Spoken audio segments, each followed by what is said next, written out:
앞서 정의당 심상정 의원과 국회 정개특위 구성이 지지부진하다는 얘기 나눴는데요. 이 정개특위뿐만 아니라 국회 사법개혁특위도 사정은 마찬가지입니다.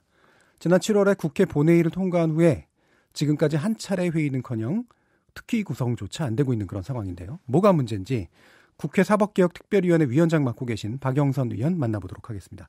의원님 안녕하십니까? 네, 안녕하세요. 자, 방금 말씀드렸지만 이 특위 구성조차 안 된 채 이게 석 달째 공존되는 이유 도대체 뭐죠? 자유한국당이 특위위원 명단을 제출을 하지 않아서 예. 지금 뭐 석 달째 한 번도 단 한 차례 회의도 하지를 못하고 있는 그런 상황이죠. 예. 네. 이게 자유한국당이 지금 이 문제뿐만 아니라 아까 뭐 정개특위부터 해서 이 명단 제출이 계속 안 되고 있는데 대체 네. 어떻게 이해를 해야 되는 건가요? 원래 이제 이 특위라는 것이 그동안에 여야 동수로 예. 이제 그 배분을 하고 거기에 합의가 되어 있었던 것입니다. 그러니까 여야 9대 9의 배분을 하는 것이죠. 그런데 그동안에 자유한국당이 이제 특위위원 명단을 제출하지 않으면서 자신들이 한 석을 더 갖겠다. 그러니까 노회찬 의원의 사망 이후에 이제 일어난 사건인데요. 예. 갖겠다 해서 아마 이것이 저희 그 홍영표 대표가 양보를 해가지고 8대 6대 2대 2로 아마 그 더불어민주당이 한 석을 줄이고 예. 그런 식으로 합의가 됐었습니다. 예. 그런데 제가 전에 듣기로는 그 무소속이 이제 2명이 들어가게 되는데 이 무소속 의원까지 자유한국당에서 원하는 사람으로 임명을 하겠다. 이렇게 나오면서 지금 현재 이것이 합의가 안 되고 있는 상황으로 저는 그렇게 전해 듣고 있습니다. 예. 결국은 거대 제1야당의 횡포다. 저는 이렇게 봅니다. 네. 지금 여당 이상이 어쨌든 인선권을 결국 쓰겠다라는 말로 이해가 되는데요, 저는. 그렇습니다. 이 예. 무소속은 원래 국회의장께서 임명을 하는 것이거든요. 예. 그러니까 위원 선임할 수 있는 그 권한 자체가 국회의장께 있습니다. 예. 그런데 이것까지 이제 본인들이 원하는 사람한테 해달라. 이것은 국회를 마음대로 그 자유한국당 마음대로 운영하겠다, 좌지우지하겠다라는 이제 그런 욕심이죠. 네. 자, 이게 그러면 이게 그런 단지 의원 선임권을 써보겠다라고 하는 것의 뒤에는 결국에는 이제 결정에 영향을 미치겠다는 거잖아요. 그렇습니다. 네. 그러면 현안 중에 하나인 공수처 설치 문제, 그다음에 심지어는 최근에 이제 사법개혁 문제조차도 미온적인 태도를 보이고 있는 어떤 입장과 이 부분이 연관이 있다 이렇게 봐도 될까요? 그동안 이명박근혜 정권 당시에 검찰과 법원을 이 자유한국당이 얼만큼 활용해왔고 또 그간에 그 서로 간에 어떤 내부 거래가 있었는지를 보여주는 사건들이 쭉 있지 않았습니까? 예. 최근에 뭐 이명박 대통령의 다스는 누구 것이냐 BBK 문제가 그랬고요. 또 양승태 전 대법원장 시절에 그 법원행정처가 박근혜 전 대통령에 대한 법리 검토를 해줬다. 이게 예. 충격을 주고 있는데요. 그렇죠. 이러한 상황들을 보면 자유한국당 입장에서야 사개특위가 운영이 돼서 개혁의 어떤 그 국민적 바람인 개혁에 박차를 가하는 것에 대해서 미온적인 태도를 보일 수밖에 없지 않나 이런 생각이 들긴 합니다. 네. 예. 지금 논의 현안이 좀 한두 가지도 아니고 사실 이게 정부에서도 초기부터도 이제 걸고 나왔던 그런 문제라 빨리 좀 해결이 될 수 있을 거라고 봤습니다만 굉장히 지지부진하죠. 핵심이 이제 공수처 설치 문제인데요. 네. 조국 민정수석도 SNS 통해서 언급했고 이 공수처가 결국은 핵심적인 논란이 될 것 같은데 방향은 어떻게 잡고 계시나요? 공수처는 국민적 지지가 지금 뭐 80% 예. 이상 되고 있지 않습니까? 그렇죠. 그래서 이 공수처를 설치해야 한다는 데에 자유한국당이 이거 자체를 반대하기는 저는 쉽지는 않다라고 보고 있어요. 그래서 이 공수처를 그동안에 이제 뭐 이게 사법개혁의 뭐 핵심 사항으로 해서 정말 한 10년 이상 논의가 돼 왔던 것이기 때문에 그렇죠.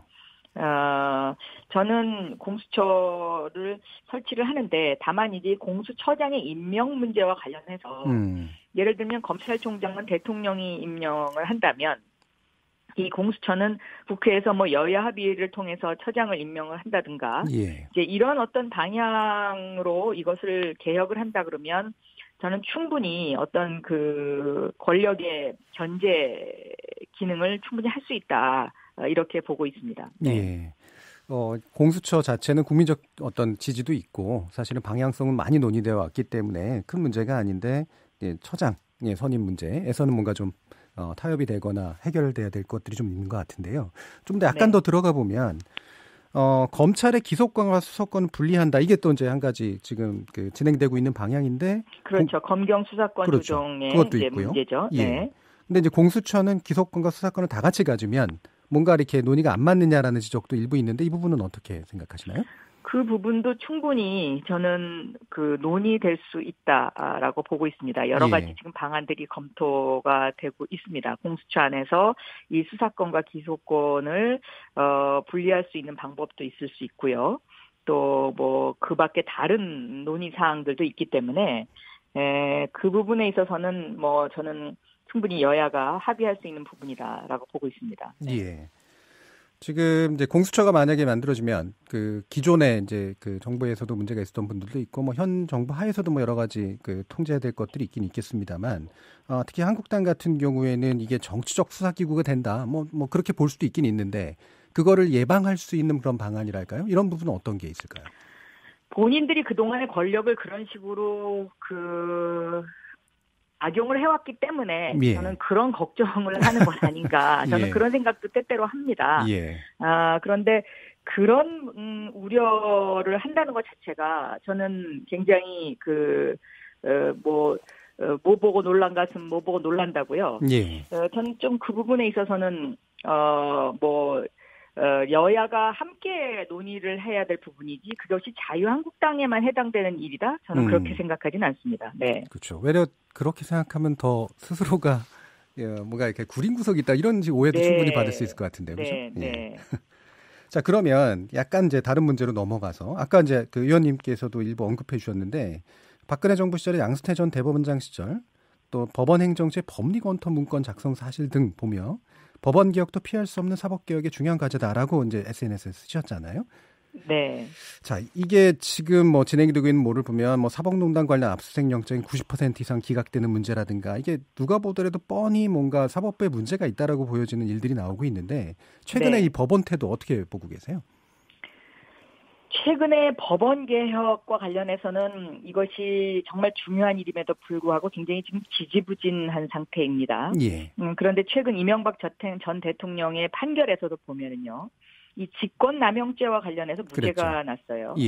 그런데 이 직권남용죄와 관련해서는 법원이 최경환 전 경제부총리 또 김기춘 전 비서실장 다 직권남용죄 무죄 판결을 하고 있거든요. 결국 법원이 보는 이 직권남용죄가 굉장히 그동안에는 포괄적이었는데 굉장히 협소하게 이제 점점 아주 줄어들고 있어요. 그러니까 그 행위가 대통령의 권한에 속하지 않는다. 뭐 이제 이런 이제 판결을 내리고 있는데요.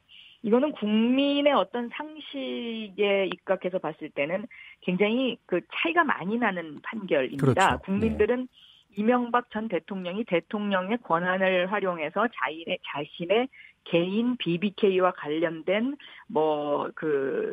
재판 대금을 대납해주는 문제를 갖다가 밑에 부하 직원한테 시켰다고 생각하지 만약에 그게 대통령이 아니었으면 그런 삼성이 이것을 대납해줄 수 있었겠느냐. 이제 이것이 국민들의 시각인데 법원은 그것은 대통령의 권한에 속하지 않는다. 그래서 무죄다. 이제 이런 논리거든요.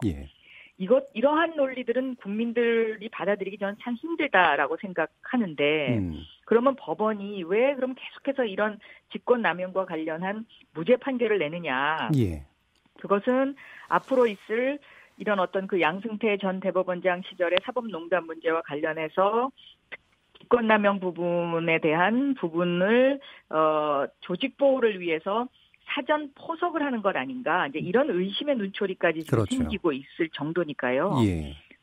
법원 개혁이 사실 공수처와 검경 수사권 조정 이거와 함께 같이 가야 되는 것 아닌가 이렇게 생각하고 있습니다. 네. 지금도 말씀 주셨는데 지금 수색영장 같은 거 계속해서 이제 문제시되는 것들도 나오고 있고요. 그래서 오죽하면 현 판사가 압수수색영장 심사는 구속영장처럼 하고 구속영장 심사는 본인 재판처럼 한다. 이런 식의 촌평까지 날릴 정도여서 이게 법원 스스로 법원에 대한 어떤 신뢰가 지금 막 무너지고 있는 이제 그런 상태인데 네. 그래서 특별재판부 설치 얘기도 좀 나오잖아요. 이런 부분에 대해서 팔이 안으로 굽고 있는 것이죠. 예. 네. 그러면 아까 이제 사법개혁 부분까지도 이제 다 완전히 이제 포괄되어야 된다고 보는데 이런 현재 법원행정처를 없애야 된다는 얘기도 나오고 있지만 이런 특별재판부 설치까지 포함하는 그런 어떤 안 같은 것들이 같이 논의될 필요가 있다고 보시나요? 현재 법원행정처 폐지의 필요성 여기에 대해서는 많은 분들이 공감을 하고 있어요. 그러니까 법관의 인사 부분과 사법행정이 분리돼야 한다는 그런 차원이죠. 지금까지는 법원행정처가 마치 법원행정처를 거쳐야만 대법관이 되는 것처럼 법원행정처를 거치는 사람이 법원의 로얄 패밀리인 것처럼 인식되어 왔었던 것도 사실입니다. 그렇기 때문에 이 법원행정처를 폐지하고 그 다음에 이 사법행정과 법관의 인사를 분리하면서 법관 인사 문제를 어떻게 끌고 갈 것이냐. 이것이 이제 하나의 그 법원 개혁의 중요한 축이라고 생각하고요. 또 하나는 그 법원의 고등법원 부장판사 제도가 있지 않습니까? 그렇죠. 그러니까 관료형 법관 인사 제도를 폐지해야 된다. 판사가 다 같은 판사지 여기서 승진을 하고 뭐 고등법원의 부장판사가 되고 이런 것 때문에 권력의 눈치를 보게 되는 것 아닌가. 그렇기 때문에 이 제도를 폐지해야 된다.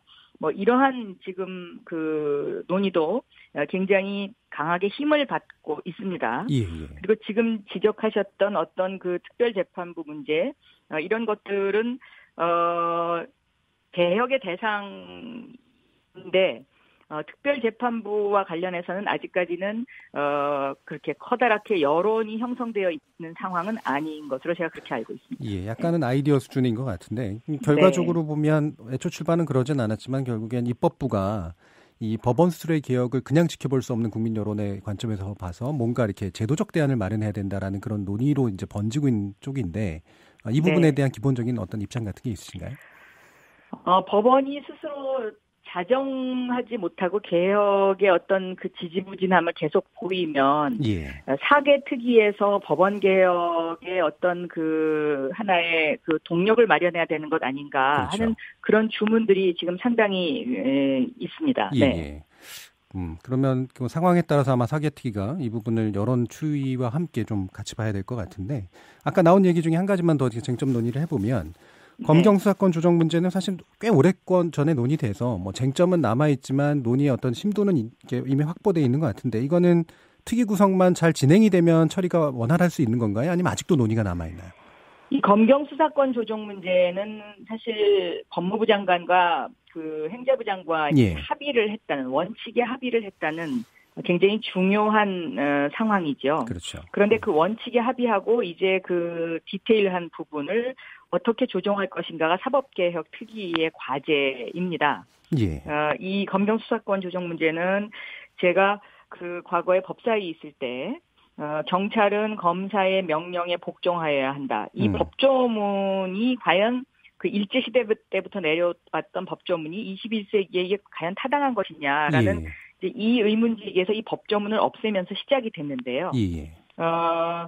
그래서 수사 개시권이 부여가 된 것이고요. 이번 사법개혁특위에서 이 검경 수사권 조정과 관련해서 수사 종결권 문제를 어떻게 마무리 짓느냐에 따라서 검경 수사권 조정 문제가 완전히 마무리될 수도 있고요. 아니면 2단계 사법개혁 을 하고 나머지 3단계를 한 단계 남겨둘 수도 있고 하는 그런 상황입니다. 일부가 약간은 남아있는 정도라고 이해를 해도 되겠네요. 자, 그러면 이제 뭐 이 특위가 이제 한시적 기구라서 계속 기다릴 수만은 없는데 이 구성의 마지노선은 어디까지 좀 보시고 계신가요? 적어도 이번 주 안에는 이것이 마무리돼야 이번 주. 이제 왜냐하면 이제 내일부터 국정감사가 시작되지 않습니까? 그러면 국정감사 20일 기간이 지나고 나면 이제 바로 11월 달이 되는데요. 국정감사 끝나자마자 바로 사법개혁특위를 열어서 논의를 해서 이것을 12월 달에 마무리 짓는 것은 사실상 굉장히 지금 숨이 벅찬 상태입니다. 그래서 이번 주 안에는 마무리돼야 되지 않을까 싶습니다. 이게 한국당 응하지 않으면 어떻게 뭐 할 수 있는 방법이 있나요? 현재로서는 뭐 자유한국당을 빼고 그 사개특위를 좀 열면 어떻겠냐 이런 여론들이 지금 굉장히 많이 들려오고 있습니다. 예. 그래서 이것은 그 다른 야당 간사들과 좀 논의를 해봐야 되는 부분인 것 같습니다. 예, 알겠습니다. 네. 감사합니다. 네. 국회 사법개혁특별위원회 박영선 위원장이었습니다.